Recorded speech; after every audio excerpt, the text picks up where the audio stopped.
Hello and welcome all of you dear. आज की video में हम बात करने वाले हैं प्रेशर अल्सर के बारे में।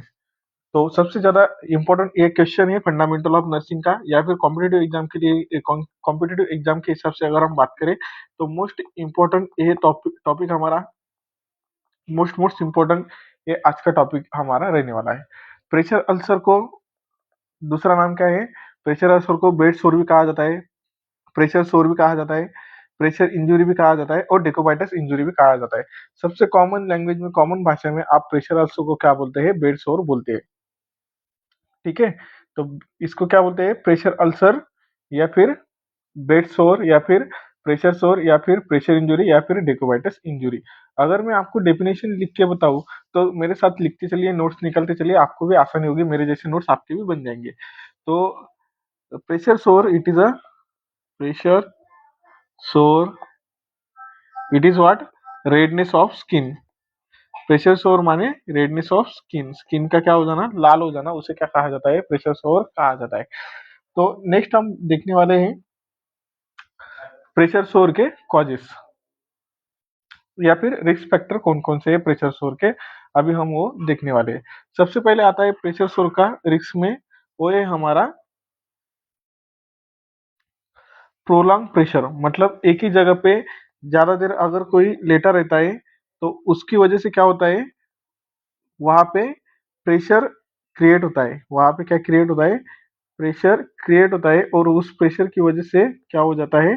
बेड सोर होता है। ठीक है, प्रोलॉन्ग प्रेशर इमोबिलाइजेशन मतलब मूवमेंट नहीं करना। अगर एक ही जगह पे है पेशेंट या फिर कोई भी व्यक्ति एक ही जगह पे लेटा रहता है, उसकी मूवमेंट नहीं होती है, तो उसकी वजह से भी क्या होता है? प्रेशर अल्सर होता है। तीसरा रीजन है वो है हमारा मॉइस्चर। मॉइस्चर यूरिन का भी रह सकता है, स्वेट का भी रह सकता है। मॉइस्चर यानी मतलब वहां पे पानी के जैसा या फिर कुछ भीगा हुआ रहता है, उसे क्या कहा जाता है? मॉइस्चर कहा जाता है। किसकी वजह से हो सकता है? ये स्वेट की वजह से और यूरिन की वजह से। फोर्थ रीजन है हमारा वो है पुअर न्यूट्रिशन। फिफ्थ रीजन है friction and smears. Friction and shear का मतलब रहता है घसरण। घसरण फ्रिक्शन को कहा जाता है।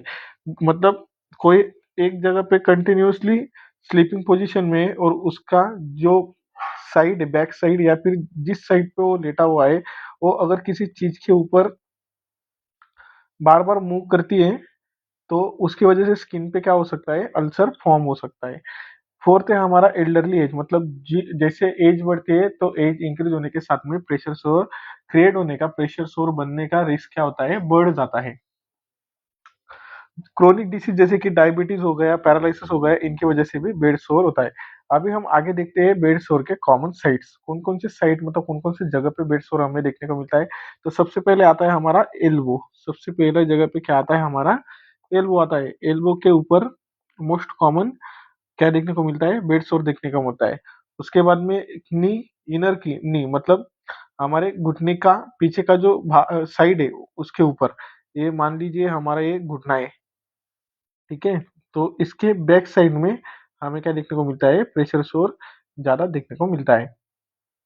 उसके बाद में शोल्डर के ऊपर हमें प्रेशर सोर देखने को मिलता है। उसके बाद में हेड और ईयर के बैक में भी हमें प्रेशर सोर देखने को मिलता है, ये अलग है। हेड और बैक के बैक में, उसके बाद में शोल्डर पे, उसके बाद में एल्बोस पे, उसके बाद में हिप के ऊपर, उसके बाद में लोअर बैक एंड बटक्स के ऊपर। ये लोअर बैक हो गई और ये हमारे बटक्स हो गए। ये लोअर बैक और ये बटक्स के ऊपर भी प्रेशर सोर देखने को मिलता है। उसके बाद में ये जो हील रहती है हमारी, ये हील के ऊपर भी हमें प्रेशर सोर देखने को मिलता है। तो ये क्या है? हमारे कॉमन साइड से प्रेशर सोर पे जहाँ पे प्रेशर सोर हो सकता है। ये क्या है? कॉमन साइट हो गए प्रेशर सोर के। सबसे पहले हमने क्या देखा? एल्बो के ऊपर हो सकता है। उसके बाद में इनर नी मतलब हमारा घुटना है, वो घुटने के पीछे वाले साइड में भी हमें देखने को मिलता है। शोल्डर पे देखने को मिलता है। सिर और कान के पीछे भी हमें बेड सोर देखने को मिलता है। हिप और लोअर बैक एंड बटक्स के ऊपर भी हमें देखने को मिलता है। उसके बाद में हील के ऊपर भी हमें बेड सोर देखने को मिलता है। लास्ट पे आता है हमारा स्टेजेस ऑफ बेड सोर। लास्ट में हमारा क्या है? स्टेजेस ऑफ बेड सोर। तो बेड सोर के अगर स्टेजेस की बात करूं तो टोटल 4 स्टेज रहते हैं बेड सोर के। कितने स्टेज रहते हैं? टोटल 4 स्टेज पूछे जाते हैं। इंपॉर्टेंट है ये, बहुत ही ज्यादा इंपॉर्टेंट है। तो देखिए, मैं शॉर्ट में समझाऊंगा, शॉर्ट में ही ध्यान रखने का। अगर शॉर्ट में समझ लिया तो आपको थ्योरी बहुत ही आसानी से ध्यान में चली जाएगी। मैं रिव्यू भी करके बताऊंगा कितने आसानी से आप सिर्फ 2 मिनट में बेड शोर को याद कर सकते हैं, समझ सकते हो। आपको समझने में आसानी होगी, इतना इजीली मैं आपको लास्ट में बताऊंगा। तो वीडियो में लास्ट तक बने रहिए। स्टेज 1 का प्रेशर सोम में स्किन का क्या होता है, स्किन रेड रहती है, स्किन रेड हो जाती है। प्रेशर सोर के फर्स्ट स्टेज में क्या होता है, स्किन रेड रहती है। इतना ही हमें ध्यान रखना है। देखिए इन ब्रीफली अगर हम देखें तो क्या बताया स्टेज 1 में, डिस्कलरेशन और intact skin not affected by light finger pressure, non bleaching arrhythmia. This may be difficult to identify darkly pigment skin. जो डार्कली पिगमेंट स्किन रहती है वहां पे स्टेज 1 दिखना बहुत ही कॉम्प्लिकेटेड रहता है, डिफिकल्ट रहता है पहचानना कि वहां ब्रेड सोर हुआ है कि नहीं। तो यहाँ पे क्या होता है, सिर्फ स्किन का रेडनेस होता है। स्टेज 1 में क्या होता है, स्किन का रेडनेस। स्टेज 2 में क्या होता है, पार्शियल थिकनेस स्किन लॉस रहता है। उसके बाद में स्किन लॉस डैमेज रहता है। उसके बाद में कहाँ कहाँ पे डैमेज देखने को मिलता है, हमारा डर्मिस और एपिडर्मिस के, डर्मिस में हमें डैमेज देखने को मिलता है। The pressure ulcer is superficial present clinically as an abrasion, blister और शालो क्रिएटर। तो इतना कुछ ध्यान में रखने की जरूरत नहीं, सिर्फ आप इतना ध्यान में रखिए कि स्टेज 2 में सबसे पहले क्या होता है, स्किन लॉस होती है। उसके बाद में डर्मिस एंड इपोडर्मिस, यहाँ पे हमें क्या देखने को मिलती है, इंजुरी देखने को मिलती है। यहाँ पे डर्मिस और एपिडर्मिस में इंजुरी है, उसके साथ में स्किन लॉस रहती है। थर्ड स्टेज में क्या होता है, हमारा फुल थिकनेस स्किन लॉस होती है, जिसके साथ में सबक्यूटेनियस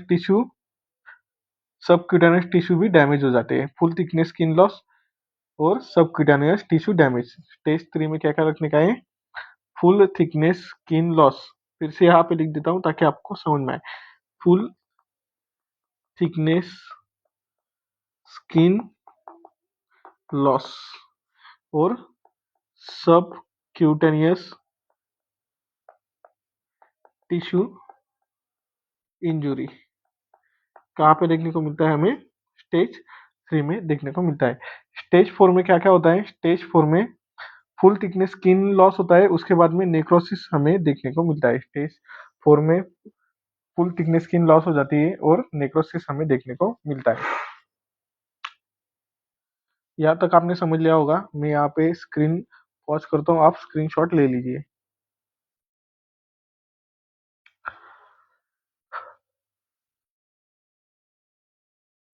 उसके बाद में आगे हम देखते हैं प्रिवेंशन ऑफ डेकोबाइटस अल्सर। डेकोबाइटस अल्सर का हम प्रिवेंशन कैसे कर सकते हैं, या फिर प्रेशर सोर को कैसे प्रिवेंट कर सकते हैं, या फिर बेड सोर को किस तरह से हम प्रिवेंट कर सकते हैं, अभी हम वो देखने वाले हैं। सबसे पहले आपको क्या करने का है, पेशेंट की 2-2 घंटे में पोजीशन चेंज करने की है। Reposition of patient every 2 hour, मतलब पेशेंट की 2-2 घंटे में पोजीशन जो है चेंज करते रहना है। जो बेड रिडन पेशेंट है उनके लिए स्किन को हमें क्लीन और ड्राई रखने का है। वहां पे किसी भी तरह का मॉइस्चर नहीं रखने का है। स्किन टोटली क्या रहनी चाहिए, ड्राई रहनी चाहिए। उसके बाद में हमें फ्रिक्शन और शेयर को अवॉइड करने का है।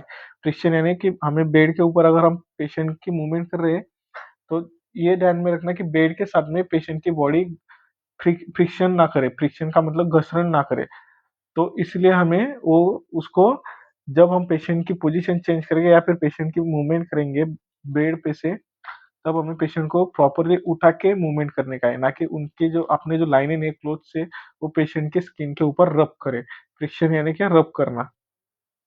स्किन को डेली असेस करना है, मतलब डेली देखते रहना है कि स्किन को किसी भी तरह का प्रेशर अल्सर है क्या, किसी फर्स्ट स्टेज का, सेकंड स्टेज का, वो डेली देखते रहना है। उसके बाद में बॉडी का नॉर्मल जो बॉडी वेट है वो हमें मेंटेन करके रखने का है। और लास्ट में आता है हमारा एनकरेज मोबिलिटी इफ पॉसिबल। तो ज्यादा से ज्यादा पेशेंट अपनी जगह से हिले, उसके लिए हमें क्या करने का है, इनकरेज करने का है, प्रयास करने का है कि पेशेंट ज्यादा से ज्यादा हिल सके। तो ये क्या थे, प्रिवेंशन थे। तो इतना ही पूछा जाएगा। Explain pressure over it's stages, it's definition and it's prevention. Question अगर पूछा जाए तो क्या क्वेश्चन पूछा जाएगा, आप पूछेंगे कि सर कौन से क्वेश्चन हमें इस टॉपिक पे पूछे जाएंगे, तो मैं आपको आईएमपी क्वेश्चन भी बता देता हूँ। Just wait, important IMP question.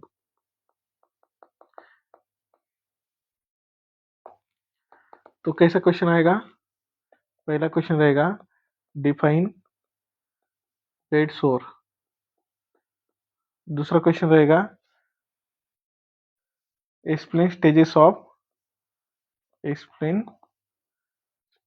Of bed सोर।